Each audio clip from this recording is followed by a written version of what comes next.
Нур телеканалын берүүлөрүн түз эфирде чордондо программасы улантат. Аты жөнүндө Аткабек Шабданбек уулу. Саламатсыздарбы? Учурда жергиликтүү кеңештерге шайлоо иштери башталып, үгүт иштери жүрүүдө. Бул убакка чейин эскилерден тажаган ошол жергиликтүү тургундар же болбосо шаардыктар жаңы жүздөрдү жана ошондой эле жигердүү жаштардын ошол шаардык кеңешке келүүсүн талап кылып келишет. Бүгүн бизде ошол коногубузда жеке ишкер жана ошондой эле Бир бол саясий партиясынын Ош шаар кеңешине талапкер Кушпак Шаев конокто болмокчу. Кушпак мырза, студиябызга куш келипсиз. Телекөрүүчүлөр, сиздерге эскерте кетүүчү дагы бир жагдай, бул эфирибиз жарнамалык негизде болмокчу. Андан тышкары, эгерде сиздер ошол Бир бол саясий партиясынын талапкери Кушпак Шаевке кызыккан сурооңуздар болсо, ошол экрандагы WhatsApp тиркемеси аркылуу бизге калтырсаңыздар болот.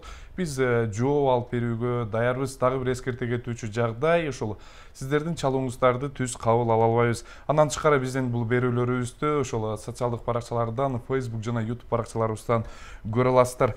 Анда эмесе студиябызга дагы бир жолу куш келипсиз. Алгач ошол суроолорго өтүүнүн алдында негизи эле көрүүчүлөргө өзүңүз жөнүндө бир маалымат берип кетсеңиз. Куш келдик. Саламатсыздарбы, урматтуу Ош шаарынын тургундары, телекөрүүчүлөр. Менин аты жөнүм Шаев Кушпак. Мен ушул шаарда төрөлдүм, ушул шаарда өстүм. Ош шаарыбыздын номер 2 Карл Маркс атындагы мектепти бүтүрүп, андан кийин Ош соода колледжинде окудук, аны бүтүрдүк. Андан сырткары Ош технологиялык университетинде окудук. Бир колледж, бир университетте экөөндө тең экономист адисинде окудук. Негизи эле жогоруда ушул 2 окуу жайды окудум деп атпайсызбы? Анан окуу жайды аяктагандан кийин ошол өз кесибиңиз менен иштегенге мүмкүнчүлүк болбодубу? Мисалы, азыр коомчулуктун баары, ошол көпчүлүктөр, шаар тургундары сизди ишкер катары тааныйт да, бирок ошол өзүңүз кесип менен иштегенге бир багыт жасап, же болбосо бир кадам таштап көрдүңүзбү? Мен университетте жүргөндө практикага каржы полициясына баргам. Ал жерде мен 1 жыл убакытча практикада жүргөмүн. Мен ойлогом ошол каржы полициясына кирип иштеймин деп. Бирок ал жерде мен өзүмдү ошол каржы полициясына керекмин деп эсептей алган жокмун. Себеби мен жашмын. Жаш окуу жайды бүтүргөндөн кийин ошол окуу жайга барып жакшы окуп бүтүрүп, мен өзүмдүн мамлекетиме, өзүмдүн шаарыма кызмат кылам деген ойдо болгон. Бирок каржы полициясында мен кызмат кыла тургандай өзүмдү сезген жокмун. Ал жерде аябай чоң мыйзам бузууларды көрдүм, коррупцияны көрдүм. Мен ал жерде өзүмдү көрө алган жокмун. Ал жерге мен иштегенге жан дүйнөм уруксат берген жок. Андан сырткары мен ошол өзүбүздүн мамлекетте коррупциянын аябай өнүгүп өсүп атканынан мен ошол өзүбүздүн мамлекетте туура иш жүргүзө албашымды билип, мен миграцияга кеткем.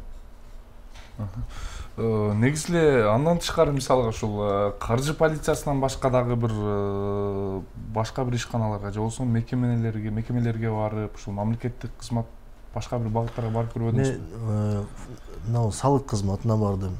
Салык кызматына барсам, ал жерде чынында мен ал жерде коррупция көргөн жокмун. Же мен барган бөлүм балким ал жерде коррупция боло турган иш эместир, бирок мен ал жердеги айлык маянам мага жетиштүү эмес. Бул жер болбойт дедим.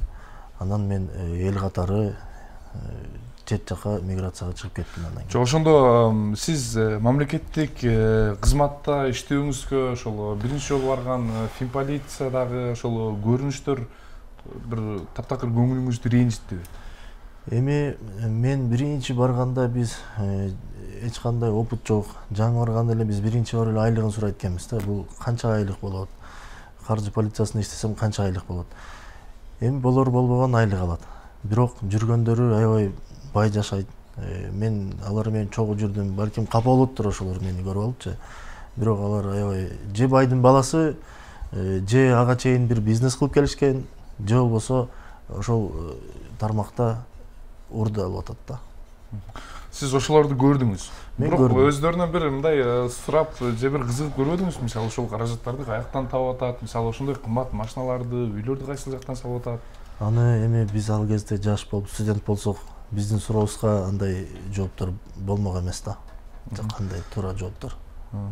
Анан ушул ишкердик менен алектенет, ушул ишкердикти кантип баштап калдыңыз? Мисалы, ишкер адам ишкер болуш үчүн же ушул бүгүнкү биздин коомдо, биз жашап аткан ушул чөйрөдө кандайдыр бир ишкерлердин артында бир чоң аткаминерлер турушу мүмкүн, бир чоң бир бизнесмендер турушу мүмкүн. Болсо ушул сиздин артыңызда дагы кимдир бирөө барбы, же бир чиновниктер, аткаминерлер барбы? Кантип баштадыңыз ушул ишкердикти? Ишкерлик негизи азыркы биздин Кыргызстандын жашоочулардын, айрыкча Ош шаарынын жашоочулардын бир чоң иш башташ үчүн сөзсүз түрдө бир чоң чиновник артында туруш керек деген түшүнүк калыптанып калды да. Мен миграцияда жүрүп, Түштүк Кореяда жүрдүм. 5 жылдан ашык ошо жакта иштеп жашап калдым. Ошо жакта мен ишкерликти үйрөндүм. Кудайга шүгүр, жаман эмес, жакшы иштедик. Анан келгенден кийин Ошто кайсыл иш менен заниматься этем, эмне кылып акча табам деген сөзсүз түрдө ой келет. Анан ар кандай кылбаганыбыз калбады. Базарга чыгып көрдүк, базарда жүрдүк, ар нерсе ташып көрдүк. Кайра эле ошол Кореядан баягы спецтехникаларды ташыганга аракет кылып көрдүк. Анда дагы болбой, бир өзүбүздүн бир Кудай буйруган азыркы иштеп аткан жеримде жакшы ошол жерден ырызык берген экен, ошол жерде азыр иштеп атабыз. Бирок негизинен айтканда ишкерлик бул аябай татаал маселе да бизде Ош шаарындачы. Бул ишкерликте сөзсүз түрдө үстүнөн бирөө карап турбаса, бул кыйын деген маселе бар да. Анан эгер эч кимиң жок болсо, анда ар кайсы жактардан кысымдар боло берет деген да түшүнүктөр бар. Бирок баарынын жолун табып иштесе болот. Бирок бул жагынан негизи саясат туура эмес. Ишкерликти канчалык колдоо көрсөтүлсө, ошончолук шаар же мамлекет алдыга жылат. Мындай колдоолор мен Ош шаарында көрө элекмин. Кыргызстанда даже көрө элекмин. Жогоруда сиз өзүңүз дагы ошол Корея өлкөсүндө мигрант болуп жүргөнүңүздү айттыңыз да. Эми бүгүнкү күндө биздин өлкөдөн ошол 100 миңдеген, миллиондогон жарандарыбыз ошол мигрант болуп жүрөт да. Ошол өзүңүз дагы мигрант болуп келип, сырт жакта анан мигранттарды сыртка чыгарбай бир ошол өлкөдө жумуш менен камсыз кылуу үчүн дагы бир иш пландар барбы? Мисалы ошол жумуш орундарын ачуу боюнча. Жумуш орун түзүү бул бизде мамлекет өзүнүн мойнуна алып алгандай да. Жумуш орун эгерде мамлекет түзүп бере албаса, анда ишкерлерди колдош керек. Ишкерлер сөзсүз түрдө өзүбүздүн жарандарга иш орун түзүп бере алат. Муну биз бардык жакта кандай сфера болбосун, өзүбүздүн ишкерлерди колдосок, өндүрүш багытындабы, айыл чарба маселесиндеби, эмне болбосун, биз мамлекет жөн гана колдоо көрсөтүп берсе, иш орун өзүнөн өзү бул маселе чечилет да. Мамлекет бизде ар бир жаран мамлекеттен сурап отурабыз. Жок, мамлекет жөн гана колдоо көрсөтүп койсун ишкерлерге, болду. Маселе өзү менен өзү чечилет. Анан мисалы бүгүнкү күндө ошол өзүңүз дагы ишкерсиз, бүгүнкү эле күндүн өзүндө мисалы канча жаранды ошол шаардын тургун жумуш менен камсыз кылдыңыз? Сиздин колуңузда канча жаран ошол иштеп айлык алып эмгектенди? Бүгүнкү күндө ушул Ош шаарында 150-200 тегерегинде өзүбүздүн жарандар ошол жерде бир компания болуп, бир жамаат болуп иштеп келатабыз. Ошол 200 тегерегиндеги жарандар менен биргеликте окат жасап атабыз. Урматтуу телекөрүүчүлөр, бүгүн сиздердин дагы бир жолу эсиңиздерге сала кетели. Бүгүн бизде конокто Бир Бол саясий партиясынан Ош шаардык кеңешине талапкер жана ошондой эле жеке ишкер Кушпак Шаев болмокчу. Эгерде сиздерди кандайдыр бир кызыктырган суроолор болсо, ошол экранда көрсөтүлгөн WhatsApp тиркемесине калтырыңыздар. Биз ошол Кушпак мырзадан жооп алып берүүгө даярбыз. Бизге келген суроолор дейбизби, же болбосо сунуштарбы окуп кетейин. Кушпак мырза, пандемия болгондо спортивная 42 көчөсүнө аябай көп жардам бердиңиз. Ишиңизге ийгилик, элден жардамыңызды аябаңыз, элдин уулу болуп жүрө бериңиз деп бир көрүүчүбүз жиберген экен. Дагы бир кушпак ийгилик чындыгында шаардык кеңеш сага окшогон таза билимдүү, илимдүү жаштарга муктаж. Жана ошондой эле шаардык кеңеште ошол жаш жана жигердүү балдар баарыбызына тилектешпиз дейт. Анан мына ошол жогору саясатка аттанып калганыңыз да кызык болуп атат да. Негизи ишкерлер саясатка айрым учурда ошол өзүнүн ишкердигин коргоо максатында аттанат. Ишкерлер эми көпчүлүк эле учурда. Негизи сиз дагы ошол саясатка аттанып калганыңызда ошол бизнести коргоюн деп корголоюн деп аттанып атасызбы? Же болбосо бир элге кызмат кылайын деп атасызбы? Кандай болуп атат негизи аттанганыңыздын себеби? Мен бир аз тереңирээк кылып айтсам да, бул жашоодо бир бизнесмен тарыхта калбайт экен да. Бул бай адам эч качан тарыхта калбайт. Бул бай эле деп калбайт экен да. Бул жашоодо тарыхта маданият кызматкери калат экен, акындар калат экен, ырчылар калат экен, бир жазуучулар, журналисттер, ушундай адамдар калат экен да. А мен жазуучу эмесмин. Мен акын боло албайт экенмин. Мен маданият тармагында жүрө албайт экенмин. Мен да тарыхта калгым келди. Мен да өзүмдүн коомчулугумда, өзүмдүн жеримде бир жакшы келечекке тарыхта кала турган, өзүмдүн атымды тарыхта калтыра турган бир жакшы иштер жасап кетейин деген ниетте ушул шаардык кеңешке аттанып атабыз да. Эгерде мен өзүмдүн жеке өзүмдүн бизнесимди коргош үчүн бара турган болсом, анда мен башка жол менен бармакмын. Анда мен мынтип түз эфирге келмек эмесмин. Бүгүнкү айтып атканым, бүгүнкү мына жерде айтыла турган сөздөр өзүмдүн жан дүйнөмдөн, өзүмдүн аракетим гана болот. Башка эч кандай туура эмес иштер, же байып кетиш, же бир депутаттык мандатты алып өзүмдүн аброюмду көтөрүш үчүн эмес, мен өзүмдүн атым менен депутаттык абройду көтөрөйүн. Депутат деген бул эл өкүлү. Бийликтин элдеги өкүлү болгум келбейт, элдин бийликтеги өкүлү болгум келет. Негизи ушул каражат тапкан жарандар айрым учурларда мисалы мындай принциптерден алысыраак болуп, анан баягы бизде эми көнүмүш адатка айланып калган мындай бийликчил партиялар менен барганга аракет жасашат эле. Бийликчил партиялар мисалы ошо окшогон ишкерлерди айрым учурда пайдаланган көрүнүштөр болот эле. Сизге мисалы ушул башка партияларга баруу бир оюңузга келбедиби, же бир сунуш түшкөн жокпу? Эми сунуштар бийликтин партиясынан деп айта албайм, бирок ар кандай партиялардан сунуштар болду, бирок мен ушул партия менен барууну чечтим. Негизи ушул ишкер катары жогоруда сиз ушул кыскача айтып өттүңүз, ишкерлерге мамлекет тарабынан кепилдиктер кандай каралган? Негизи эле ушул жеңилдиктер барбы, же болбосо биздин ушул коомго, элге, мамлекетке пайдасын тийгизем деген ишкерлер бир кыйынчылыкка тушкан учурлар болобу? Ишкерлер буга чейинки президентибиз Сооронбай Шарипович да айтып кетти эле да. Ишкерлер бул саан уй дейт. Саан уйду биздикилер туура эмес түшүнүп алган окшойт да. Саан уй деген бул бюджетти толтура турган. Бул бир кайсыл бир чиновниктин чөнтөгүн эмес, шаардын же мамлекеттин бюджетин толтура турган болуш керек да. Бизде тилекке каршы ишкерлерге аябай сонун мүмкүнчүлүк түзүп берип атабыз дегенге мен каршымын. Мен ага макул эмесмин.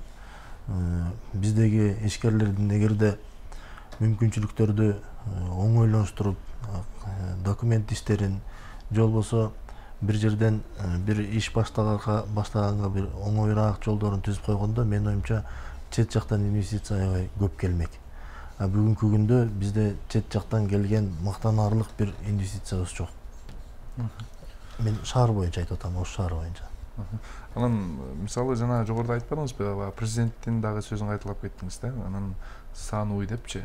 Бир башкача бир ыкмалар менен ушундай көрүнүштөр болбой атабы? Саан уйду жана жогоруда сиз айткандай башкача бир саан уй деген, мен айтып атам да, саан уй деген негизи туура маселе. Бул бюджетти толтуруу деген нерсе да.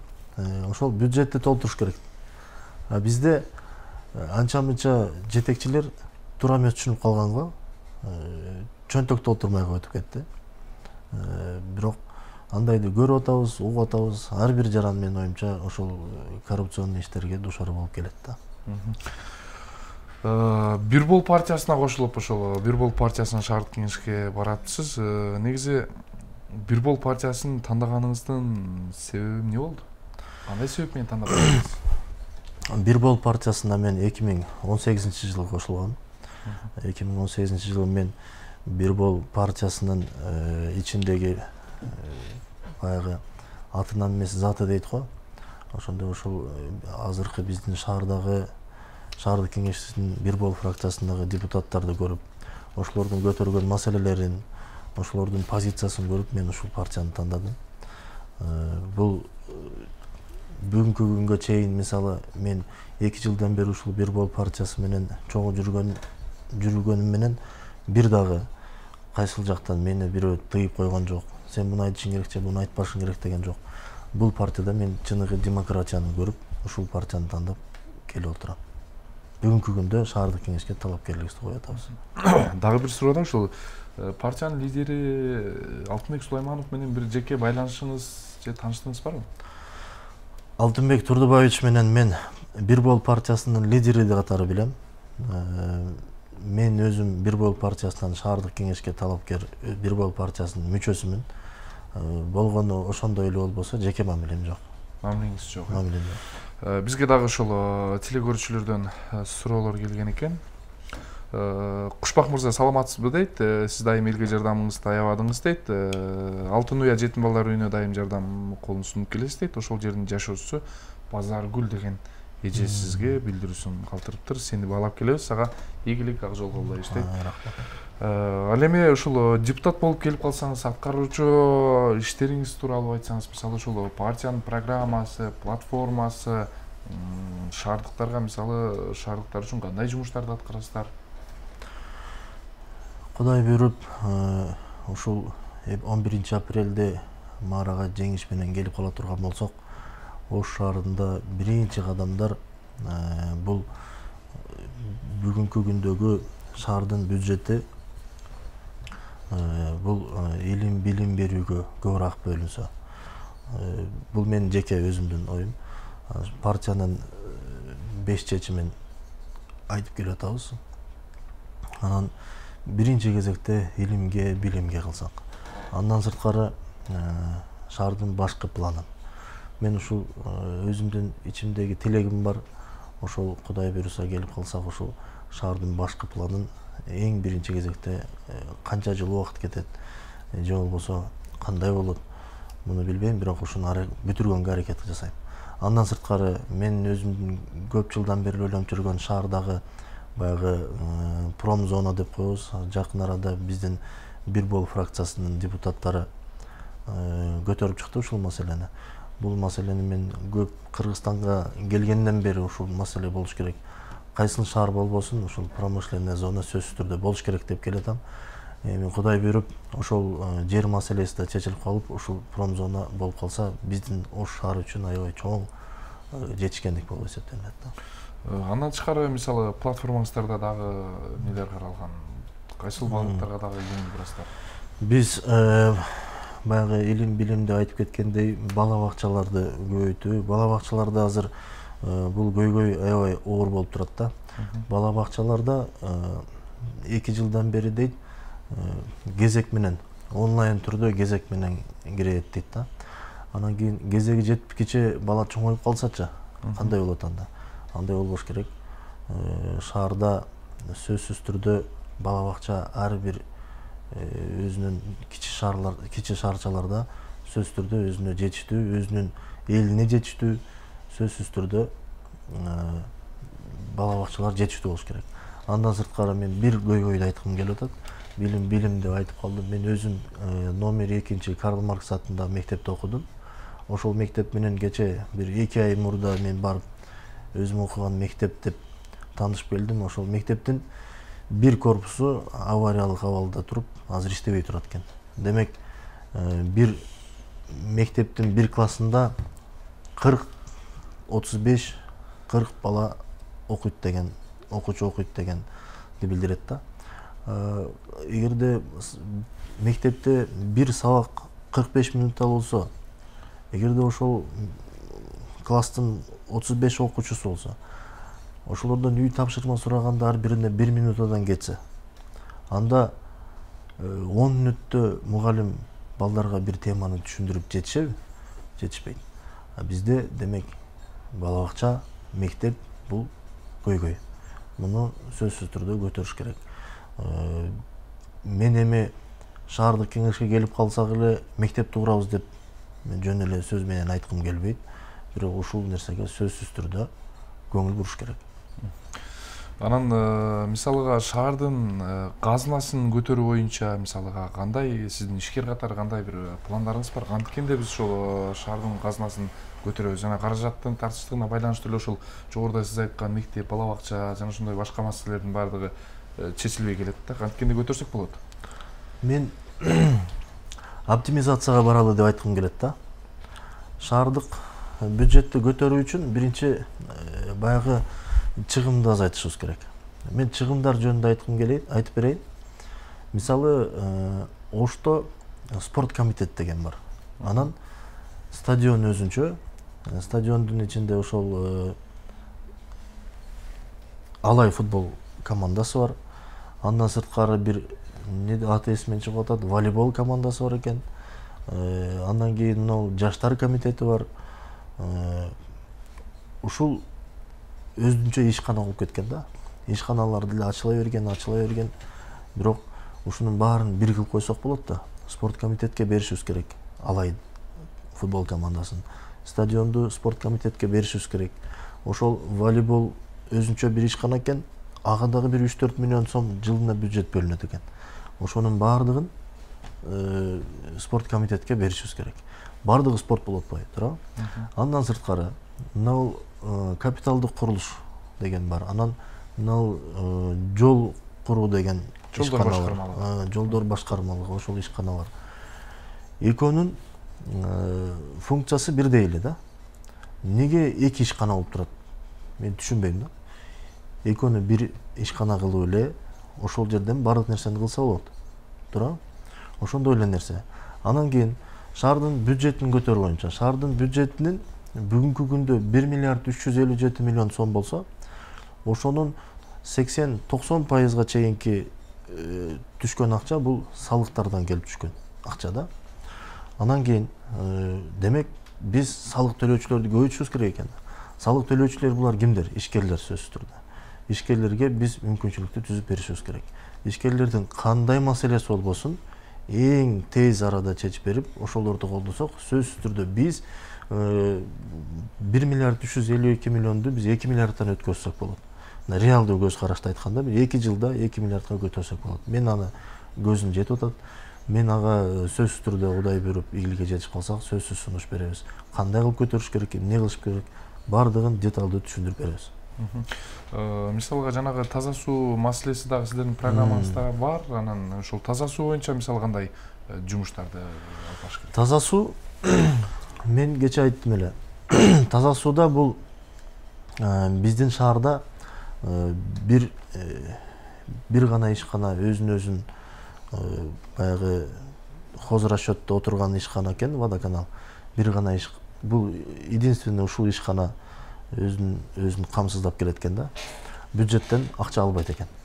Бюджеттен акча албайт деген менен бул өзүбүз менен өзүбүз боло берели деген бул болбойт. Өнүгүү болуш керек. Шаарда бүгүнкү күндө жамгыр жааса суу өчүп калат. Бул туура эмес. Мындай шаар деп айтканга болбойт мындайдычы. Бүгүнкү күндө шаардын мен так айта албайм, себеби менде андай маалымат жок экен. Бүгүнкү күндөгү шаардын ушул Гор водоканалдагы абоненттери канча экенин билишибиз керек. Эгерде бүгүнкү күндөгү водоканалга төлөөчү абоненттердин канча экенин мен билгенде дагы айтып бермекмин, бирок бүгүнкү шаардын статистика боюнча бүгүнкү шаардын 300 миңдин тегерегинде шаардыктар бар. Андан сырткары шаарга келген конокторубуз бар, студенттерибиз бар. Ошолор менен баардыгы кирип чыгып, бир 700 миңдин тегерегинде эл жашайт. Муну водоканалды мен ошол маалыматым жок экен. Бул ишкана өзүн эле тейлегенден эмес, бул ишкана киреш алып келе турган ишкана болуш керек да. Негизи жанагы киреш алып келе турган ишкана болуш керек деп өтүңүзбү? Муниципалдык мекеме ишканалар бар да, жанагы өзүн өзү каржылаганчы. Ошол ишканалар боюнча мисалы кандай пикирдесиз? Ушул суу чарба ишканасынан тышкары бизде тазалык ишканасы бар. Аларды дагы мисалы бир оптимизацияга барыш керекпи, же болбосо аларды кантип өркүндөтсө болот ушул? Тазалык ишканасы бюджеттен 15 миллион же 20 миллиондун тегерегинде бюджеттен дотация алат экен. Мындай айтканда, бюджеттен жардам алат экен да. Бул ишкана, бул дагы ишкана кечээ жаңы машиналар келди. Бул жаңы машиналардын кредитке келди сөзсүз түрдө. Бул кредитти ишкана өзү төлөй албайт, себеби бюджеттен 20 миллион тегерегинде өздөрүнө жардам иретинде алып аткан ишкана эч качан ал кредитти өздөрү төлөй албайт. Ал кредитти кимдер төлөйт? Кредитти ушул Ош шаарынын бюджетинен бөлүнүп ошол төлөнөт да. Bunday кандай ишкана болбосун, эгерде өзүбүздүн шаарыбыздын эли менен иштешип аткан, өздөрүнө киреш алып келе турган ишкана сөзсүз түрдө дотациясы жок иштеш керек. Рахмат. Урматтуу телекөрүүчүлөр, сиздерге дагы бир жолу эскертип кетели. Бүгүн бизде конокто Бир Бол саясий партиясынын Ош шаардык кеңешине талапкер Кушбак Шаев болмокчу. Ал эми биздин бул берүүлөрүбүздү социалдык баракчаларыбыздан дагы көрсөңүздөр болот. Ал эми сиздердин түзө чалууңуздарды биз кабыл ала албайбыз. Ал эми Кушбак мырза, ушул сизге дагы бир суроо келген экен эле. Шаардык кеңешке ушул депутатка аттанып жатыпсыз дейт. Жаш үй бүлөлөргө салынып жаткан жана ипотекалык домдордун пайызын ошол түшүрүп берүүгө, же аларга ошол турак жай менен камсыз кылуу боюнча кандай иш пландарыңыздар бар дейт. Ипотека боюнча экен негизгиси. Ипотека боюнча 42-чи домдун жашоочуларынын атынан дейт. Ипотека боюнча бул биздин партиянын 5 чечиминин бири ипотека 0%га түшүрүү. Буну мен сурадым, эмне үчүн 0%? 0% кантип биз үй салып бере алабыз деп мен сурадым. Сураганда бул акча каяктан келгенин баарын сурадым. Бул 2010-жылы баягы тополоңдон кийин бизде ар кандай донорлордун жардамы менен шаарда 500дөн ашык квартира курулган экен. Ошол квартиралардан жабырлануучуларга бергенден сырткары ашып калган квартираларды Ош шаардыктарга ипотека кылып берген экен. Ошол кезде 12% менен берген экен. Кийин 6%, азыр 4% экен. Негизи бул эгерде шаардын бюджетинен курулуп аткан болсо, ошол шаардын бюджетинен курулуп аткандан кийин сөзсүз түрдө 0% менен бергенге биздин мүмкүнчүлүгүбүз бар экен да. Биздин партиянын 5 чечиминин бири ушул 0%га түшүрүү. Эгерде сиздер ошондо депутат болуп барып калсаңыздар, бул 0%га түшүрүүгө аракет жасайсыздар деп толук эле айтса болот экен.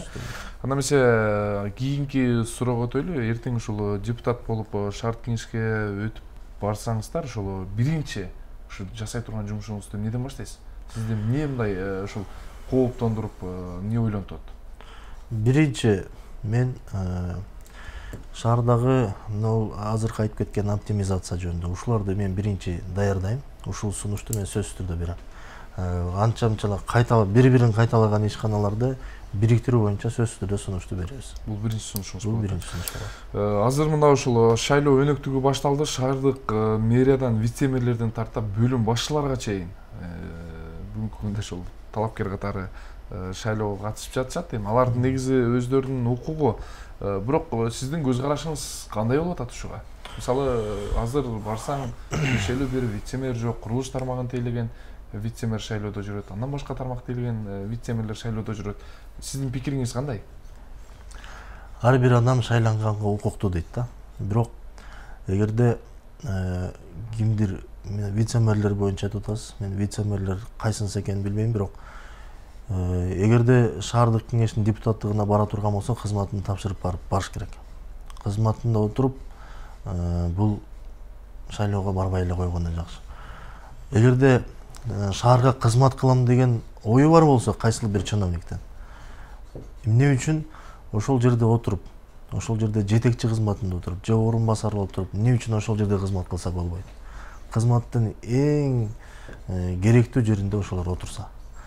Анан кийин мен бүгүнкү күндөгү Ош шаарындагы талапкерлерге бир суроо иретиндеби, же бир сунуш иретиндеби, же бир эскертүү иретинде бир сөз айткым келип атат да. Кимден сураба, кантип, эмне үчүн шаарга барып атасың, шаардык кеңештин аттанып атасың деп сурасаң, мен абам сунуштады эле, же шефим айтты эле, же баягы көчөнүн тилинде айтканда братан айтты эле дегендей болуп келатат да. Менин оюмча мындай болбош керек. Шаардык кеңешке өзүнүн ар жагынан, өзүнүн ичиндеги нерсеге, чынында шаардык кеңешке кызмат кылам деп кадам таштаса, бул башка бир жөн. Бүгүнкү күндө эмне болуп атат? Бүгүнкү күндө мунун сунушу болуп атат. Мунун айтканында, мунун суранычында ошон үчүн кетип атам деп атат да. Мындай туура эмес. Андай кишилер эгерде шаардык кеңешке келип кала турган болсо, мен оюмча кийинки шайлоолордо, азыркы шайлоолордо деле, кийинки шайлоолордо деле элдер баягындай жирипкенип калды десем болобу, же жаман көрүнүп калды десем болобу. Бүгүнкү күндө мен мына агитация иштеринде жүрөбүз, барсам айтат, сен да баягы бир бирөөсүң да эми айтасың кетесиң дейт да. Элде ишенич калбай калды. Же балким үмүт калбай калгандыр да. Ошого мен мындай убакыттан пайдаланып шаардык кеңештин депутаттыгына аттанып аткан ар бир талапкерге менин сунушумда адилеттүү бололу, чынчыл бололу, мекенчил бололу, чындап шаарга кызмат кылалы. Жогоруда сиз айтпадыңызбы, кимдир бирөөлөр тарабынан эле алар же болсо бир жакындары тарабынан, же болсо ушул жетекчилер тарабынан сунушталып кетип атат депчи. Ушундай көрүнүштөрдүн артынан ушул депутат же болсо эл өкүл деген статустун төмөндөп кеткенин бир байкадыңызбы мисалыга? Ошону айтып атам да. Ошондой адамдар келсе, шаардык өнүктүрөм деген планы жок. Же бирөөнүн сунушу менен келип отуруп калган, жөн эле 4 жыл убакытты өткөзүп, анан кийин биз мен биринчи жолу катышып атам да. Мен биринчи жолу ушундай шайлоо иштерине катышып атам. Кимге барбайын, ишенич жок да. Же үмүт жок. Ушундай болуп атат. Айтасың кетесиң деген эле сөз угуп атабыз. Андай болбош керек. Негизи сиз эми ишкерсиз. Андан тышкары мисалы ошол каражаты жок, же мугалим дейбизби, же врач дейбизби, же болсо бир ушул айлык алган бир башка кызматкер дейбизби, шайлоого ушул каражаты жок, аттанса болот экен, сиз бир байкап көрдүңүзбү мисалы ушул талапкер катары? Же баягы төркүндүн баары эле келип эле ушул каражатка такалып калганбы? Же биздин ушул шайлоочулардын маданияты мисалы өсүп жетил элекпи? Бир тандап алганга, иргеп алганга. Кандай иш болбосун, талапка жараша болот. Эгерде эл акча алам деп талап кылса, демек акча алуулар өтөт ошол жерге. Эгерде өнүгүүнү, өзгөрүүнү, бир идеяны талап кылса эл, анда өнүктүрө турган, өзгөртө турган, идеялуу, креативный жаш, же болбосо кандай жашпы, карыбы айырмасы жок. Кандай болбосун кызмат кыла турган адамдар келет. Бүгүнкү күндө ким менен сураба, шаардык кеңештин депутаттыгына аттанып атам, же жогорку кеңешке кандай болбосун шайлоого аттанып атам десең, акча кетет дейт. Жок. Бардык нерсе талапка жараша. Бүгүнкү күндүн, бүгүнкү биздин Бир Бол партиясынын тизмесинде мен оюмча андай эле акчалуу адамдар эмес. Жөнөкөй врач бар, жөнөкөй мугалим бар, банкир бар, жөнөкөй бир кызматта иштеп жүргөн адамдар бар. Мага бир ушул жеке өзүмдүн телефонума бир билдирүү келип түштү. Айрым мен партиялардын атын атабай эле коеюн. Айрым партиялар мисалга ошол жергиликтүү тургундар, ошол жердеги домкомдор бир өздөрүнө бир керектүү курулуштарды курдуруп алалы, же болбосо ушул бир бытовой күнүмдүк турмушуна керектүү нерселерди алдырып алалы дегендей нерселер болуп атыптыр да. Биздин ушул шайлоочуларга эмне айтат элеңиз сиз талапкер катары? Мен бүгүнкү биздин Ош шаарыбыздын тургундарына мен бир кайрылып кетейин. Урматтуу Ош шаарынын тургундары. анча мынча болор болбогон күнүмдүк иштерди талап кылбаңыздар. Келечектүү талапты кылыңыздар. Эртеңки шаарыбыз эмне болот?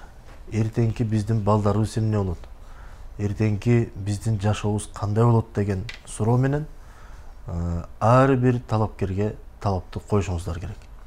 Бүгүнкү күндө сиз айткан бир жерге шагыл төгүп коюш керек экен, бир жерге бир баягы жаш балдар ойногон аянтчаны оңдоп бериш керек экен деген сунуштар эл тарабынан сунуш болуп атат. Бул эл тарабынан талап болуп атат. Бул талап келечектүү эмес, бул талап күнүмдүк эле өзүбүздүн жашообуз өтсө болду деген талап. Мындай талап туура эмес. Элдер туура талап коюш керек. Элдер 10 жылдык, 20 жылдык ойлоно турган алдыңкы келечекте эмне кылат, ошондой талап коюш керек. Бизге дагы бир телекөрүүчүбүздөн суроо келген экен. Сиздин ишиңизге ийгилик дейт, көйгөйлөр абдан көп дейт. Менин суроом дейт, биздин Аскар Шакиров көчөсүндө ошол маршруткаларды киргизүү боюнча бул маселени чечсе болобу? Эгер депутат болуп барып калсаңыз, мисалы аны чечүүнүн кандай жолдору бар дейт? Бул мен бул жөнүндө дагы айтайын дедим эле. Бизде шаарда троллейбустар бар, биздин шаарда автобустар бар. Менин бир сунушум бизге шаарларга жаңы автобустарды алып келебиз деп атышат. Мен азыр эле сунуш берип коем.